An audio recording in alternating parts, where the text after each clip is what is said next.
A very good afternoon. Welcome to Africa Today. I am Uduak Daniel. First, let's talk the headlines. And on the headlines, Nigerian government to build COVID-19 oxygen generation plants. Still on the headlines, Benin opposition wins 28 seats in early poll results.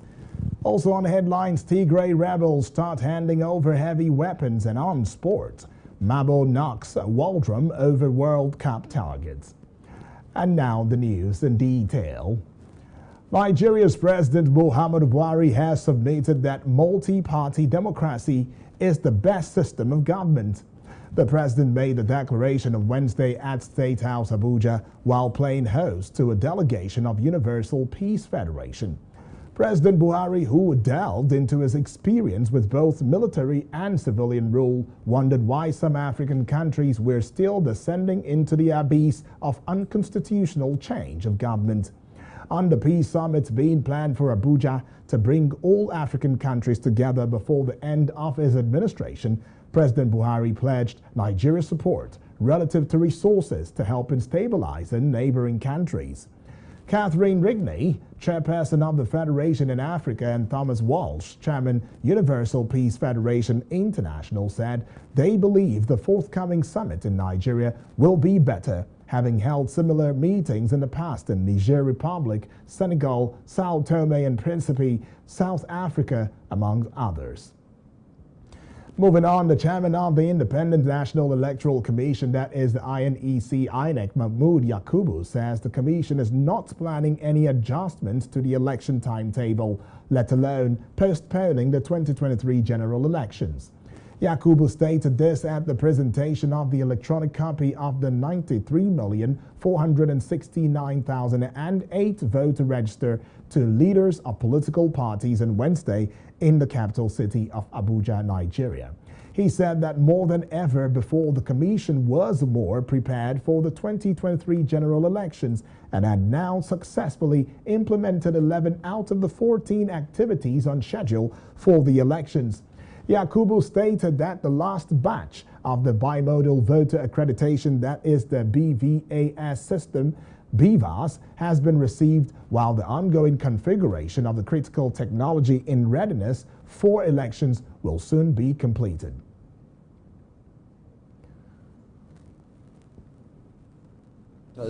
Has been compiled. In short, at no time in the recent history of the Commission has so much of the forward planning and implementation been accomplished 44 days ahead of the general election. Therefore, the Commission is not contemplating any adjustment to the election timetable, let alone postponement of the general election. For the avoidance of doubt, the presidential election and the National Assembly elections will hold on Saturday, 25th February 2023, while governorship and state assembly elections will hold 2 weeks later on Saturday, 11th March 2023. The repeated assurance by the security agencies for the adequate protection of personnel, materials, and processes also reinforces our determination to protect. He restated a repeated assurance by the security agencies for the adequate protections of personnel, materials, and processes, which reinforces the determination to proceed. Away from that story, the Nigerian government is set to achieve its target of constructing 100 oxygen generation plants since the start of COVID-19 pandemic to ensure oxygen efficiency across all senatorial districts in the country.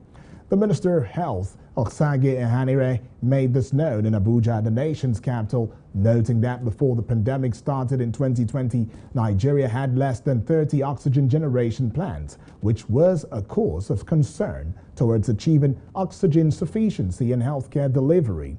The minister added that President Buhari's administration is committed to achieving 100 oxygen generation, has so far built 90.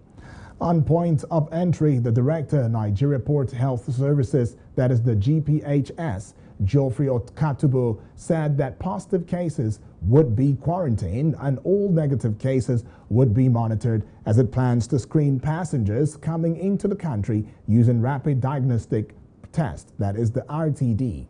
The Nigerian government said as COVID-19 cases rises in China following the end of lockdown restrictions, passengers visiting Nigeria would be screened using rapid diagnostic tests, that is the RTD. And now let's have you also know in the fact that the members of Ushafa community in Buhari Area Council of the Federal Capital Territory, that is the FCT, were thrown into despair when gunmen attacked the area, killing one and abducting two other persons. According to credible sources, the attackers, numbering about 20, were said to have stormed the neighborhood around 11:30 p.m. and lasted until midnight. This comes barely 2 weeks after gunmen attacked Paze community in the same area council and abducted 4 persons. Eyewitnesses said the gunmen were masked and dressed in black. A man identified as Benjamin Ogundare, aged 49, was shot dead, while his son and niece were abducted by the gunmen. The deceased was the financial secretary of the Community Residents Association. The attackers were said to have stormed the neighborhood, shooting indiscriminately into the air, after which Ogundare raised the alarm, calling on the community members to wake up. On hearing his voice, the gunmen were said to have forced their way into his apartment before abducting him, his wife, son, and niece. And now let's move away from that story now and have you know that to other parts of Africa, the CENA, that is the CENA Electoral Authority, has said the main opposition, Democrats, won 28 seats, while the Republican BLOC bloc, that is the BR, and Progressive Union for Renewal, that is the UPR, parties allied with President Patrice Talon, together won 81 seats in Sunday's ballot. According to election observers, final results are expected on Friday after a vote that went ahead peacefully and in line with the regulations. 4 years ago, opposition parties were effectively barred from participating in a legislative ballot due to a tightening of election rules, resulting in a parliament dominated by Talon supporters. Findings show that most of Talon's key opponents have also been jailed or forced into exile. The 2019 vote was reportedly tainted by deadly clashes in an opposition stronghold, historic low turnout, and an internet blackout. Talon, a cotton magnate, first elected in 2016 and re-elected in 2021, has promoted political and economic development, but critics say that has come at the cost of stifling Benin's once vibrant multi-party democracy. A key figure in post-electoral violence that shook Ivory Coast in 2011, dubbed the General of the Streets for his ability to muster a crowd, Blair Godet flew back in late November after more than 8 years. He and Gbagbo were allegedly acquitted by the International Criminal Court, that is the ICC, in March 2021 for crimes arising from the conflict. Blair Godet told the press conference in Abidjan that he came back as a main political actor who is looking to govern Ivory Coast one day, announcing that he would contest in the next electoral contest. President Alassane Ouattara last year pardoned his predecessor Gbagbo in the name of national reconciliation, and his office approved Blair Godet's return. But Blair Godet remains banned from standing in elections because of a 20-year jail sentence linked to the post-election bloodshed. Presidential elections are due in 2025 in the West African state, a regional economic power and leading cocoa exporter. Ivory Coast remains deeply scarred by the 2010-2011 conflict, which erupted after Gbagbo refused to concede defeat to Ouattara. Some 3,000 people were killed, with Gbagbo arrested in April 2011. Blair Godet was detained in Ghana in 2013 and transferred to The Hague. We now move to other parts of Africa after this break. Stay with us.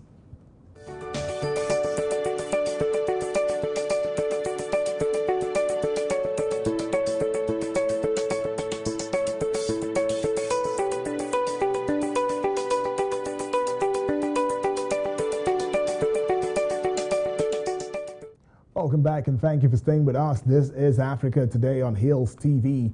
Tigrayan rebels said Wednesday they have begun handing in their heavy weapons, a key part of a deal signed more than 2 months ago to end a deadly conflict in northern Ethiopia. Fighting broke out in November 2020 when Prime Minister Abiy Ahmed deployed the army in a bid to topple Tigrayan forces and leaders who had been challenging his authority for months and whom he accused of attacking federal military bases.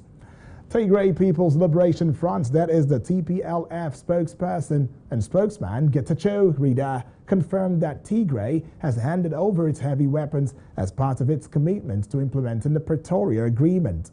There has been no reaction yet from Abiy's government to his statement, and a spokesman did not respond to requests for comment.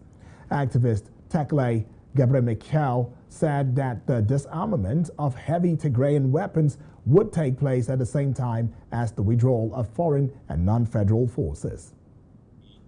European Union and by the Americans that they have to accept whatever is offered to them. And what has been offered to them now is the trickling of aid in exchange for the total disarmament of the Tigray Defense Forces, the only forces that were protecting the Tigray people against the barbarity unleashed by Eritrean forces and the ATM. Neighboring Eritrea has backed the Ethiopian army in the conflict, but Asmara did not participate in the Pretoria talks. And now let's take it to Uganda. Uganda on Wednesday declared the end of Ebola disease outbreak caused by Sudan Ebola virus less than 4 months after the first case was confirmed in the country's central Mubende district on 20 September 2022. Jane Ruth Acheng Osero, Uganda's Minister of Health, said the nation had put a swift end to Ebola outbreak by ramping up key control measures.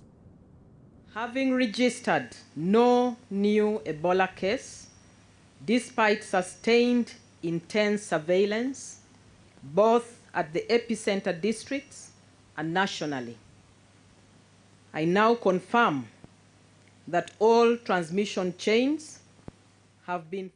It was the country's first Sudan Ebola virus outbreak in a decade and its 5th overall for this kind of Ebola. In total, there were 164 cases, that is 142 confirmed and 22 probable, 55 confirmed deaths and 87 recovered patients. The last patient was released from care on 30 November when the 42-day countdown to the end of the outbreak began. Tedros Adhanom Ghebreyesus, World Health Organization Director General, congratulated Uganda for its robust and comprehensive response, which has resulted in victory over Ebola. Although the outbreak in Uganda has been declared over, the health authorities are maintaining surveillance and are ready to respond quickly to any flare-ups. A follow-up program has been put in place to support survivors.